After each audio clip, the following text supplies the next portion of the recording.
Brendan Schaub on the phone with us, fresh off of his UFC 165 victory. Brendan, talk to me, my man. I know you're very, very fired up and extremely happy with your performance. Yeah, for me it was a big one. You know, main card out there in Toronto, UFC 165, and fighting a friend and a tough opponent in Matt Mitrione to get a first-round submission victory. The first submission by choke in the heavyweight division ever. So it's a big one for me. You know, we saw you try to pull off that submission against LeVar Johnson as well. Is that a favorite in the gym for you? Yeah, anyone who's ever trained with me knows you know, the Darce chokes and the anacondas are kind of my forte, and they know to look out for them. So I have to get creative with my training partners. But guys who haven't competed against me before, it's kind of my go-to.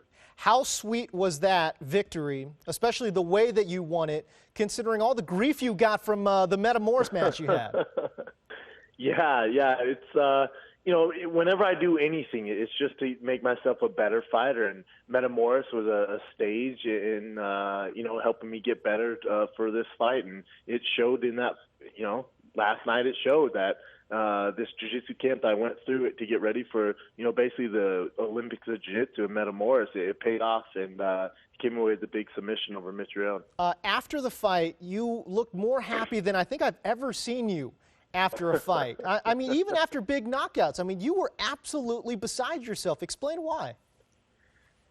Just because, you know, it's, you know, I've had some big wins in my career, and I've had some great ones, but, you know, I've kind of taken a lot of heat moving to LA, you know, so I have a whole new team here, and, you know, I did win my LeVar Johnson fight, but it wasn't, you know, in convincing fashion, and I got a little bit of hate for that. And I do Metamoris, which for me and my team with Henry and Heron was a win. You know, going to a draw with Cyborg Abreu, and then, you know, it was just such a relief to go in there and make a statement like that. I was so happy. I still am. I can almost see that big fat grin on your face that I've seen so many times on Cage Talk, just wrapped across your face right now. Hey, listen, can you talk to me about your beef with Matt Mitrione? I know that you guys were friends going into the match. It sounds like you guys have kind of, you know, brushed it off and made up after the match as well. But talk to me about that beef. How serious was that going into the fight? Yeah, it was all serious. I wish I could sit back and say, you know, Matt and I came up with this elaborate, you know, kind of trash talk game plan to hype everyone up for the fight. It was absolutely 100% real, and you know, it got super personal in there. And I know Matt's an emotional guy, so I thought he'd bring that to the octagon. He really didn't. I would expect a little more aggression out of him. I knew it was a matter of time, because in order to get the takedown, I needed Matt to be aggressive. He's too good an athlete just to go in there and take down.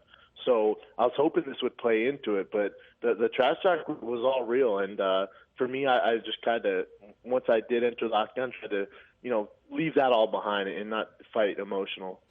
Take me to Friday afternoon at the weigh-ins. Boy, that was very, very serious. What kind of words were exchanged there? You know, I got right in Matt's face. I know he doesn't like that. He's told me that before, so I knew it would get in his head. And he told me, you know, right there on stage, says, you're going to get hurt tomorrow night. And I said, you know, obviously there was some colorful language in there. Yeah, but in the PG language, I just told him, I said, you know, this isn't the Ultimate Fighter House anymore. You're out of your league here. You're done beating up on these C-level fighters. Tomorrow night's going to be a very easy night for me. And he didn't like that. Were you guys able to kind of move past it? Yeah, obviously Matt was super disappointed after the fight, but you know, I went up to him, I told him I love him, and I said, man, now you got a great training partner in me, and I have one in you, and let's get together and do this thing, man. We're both so big and, you know, and athletic, we could really help each other out. I know he's kind of floating around different gyms and stuff like that, but he does come to LA, so you know, all my resources are now his, and it could be a great relationship. We could help each other out, and you know, I know Matt's kind of in a dark place right now, obviously after a loss, but hopefully in a couple of weeks he gets out of that, and I get a call from him. I know you're just 24 hours removed from a tremendous victory here, but what are you thinking about is what is next for Brendan Schaub, especially considering, again, you're kind of riding this 2-fight win streak? Yeah, I would assume a top 10 guy. I really have no idea. You know, after doing Metamoris and then having Matt back out of a fight and then fighting last night, I did 3 camps in a row, so definitely need to let my body rest and kind of step away a little bit from the game, and I'll get back to it pretty soon here. Is Frankie Mir a name that you think you might want to take on? I wouldn't be opposed to it. Would not be opposed to it. I'm always a big fan of his, and he's one of my heroes, and it'd definitely be an honor to fight that guy. All right, man. Hey, listen, by the way, I'm a little mad at you, my man. You go in, you give shout-outs to everybody. Where's my shout-out, man? Where's my shout-out? Where's my shout-out, Doug? I know. It's tough, man. They don't give me that long. They don't give me the mic that long. No, I hear you.